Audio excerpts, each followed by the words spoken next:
toughness, perseverance, two words that describe former NFL quarterback Jim Kelly. In his 11 seasons with the Buffalo Bills, number 12 took his team to 4 consecutive Super Bowls. By the time Jim retired in '97, he was married, had a 2-year-old daughter, and a baby on the way, this time a boy. A little fact his wife Jill kept secret.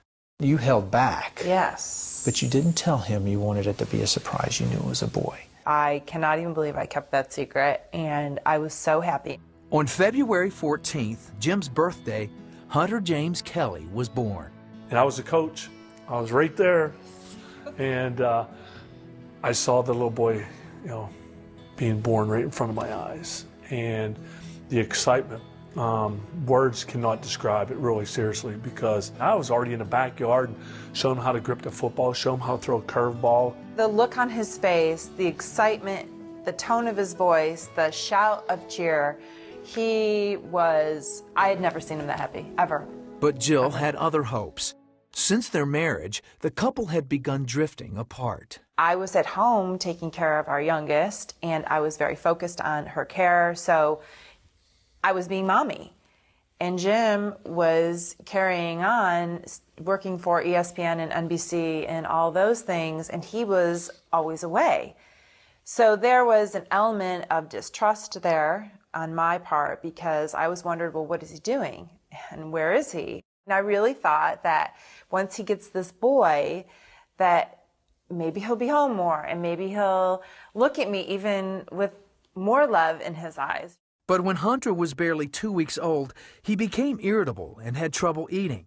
It took 3 months and numerous doctor visits to find out why. So you met with a neurologist, and she announces to you that Hunter has Krabbe-Leukodystrophy, a disease you've never even heard of. She's telling us there's no treatment, there's no cure. Your son probably will not live to see his 2nd birthday. They learned that Krabbe-Leukodystrophy is a fatal genetic disease that affects the central nervous system. It's very hard to put words to the wave of devastation that goes through you as a parent when you're given that diagnosis. I was angry. I was mad. I was mad at everybody. Didn't know who to push the blame to. Did you blame God? I don't know if it's to blame God, but really mad at God more than anything. Hunter would need 24-hour care for the rest of his life. There was definitely a shroud of darkness for the first 1.5 years of his life in our household. Jill loved her son deeply, but after a year of watching him suffer and struggling with her marriage, she reached out to God. I just wanted heaven so bad for selfish reasons, because I thought, if my son Hunter is going there, I want to go there.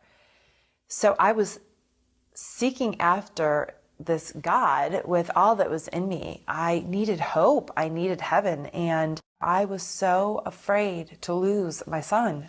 Every day I lived with that fear that it could be the day. And that was very hard. Jill went to her aunt and uncle for help. And I remember them saying, Jill, you need Jesus. And God knows what you need. And I prayed with them. And I know in those moments that God took all that I was giving, which I felt at the time was everything I had, and He saved me, and everything changed. It was then they learned to treat Hunter as someone who was living, not dying. And then he did reach his 2nd birthday, and his 3rd, and his 4th, and his 5th, and eventually, because God taught us how to treat him like he was living, because God had still given him life and breath, we all started living. Although physically disabled, Hunter was fully cognizant. Everyone, including Hunter's sisters Erin and Cameron, helped with his care. Of course, Jim shared with Hunter his love for football. I said, Hunter, we're going to watch some exciting games. We're going to watch when Daddy played. So I'd bring up all of the games that I played, and we'd watch those together. Hunter defied the odds and lived long enough to see 2 of his dad's proudest moments. The first was when the Buffalo Bills retired Jim's number. And all of us were there together. And I knew that Hunter was going to walk out onto the field that Jim had walked out onto for so many years, and all the fans and just the the electricity and the excitement of what that means. Hunter was also at Jim's induction to the NFL Hall of Fame. It has been written throughout my career that toughness is my trademark. Well, the toughest person I've ever met in my life is my hero, my soldier, my son, Hunter. I love you, buddy.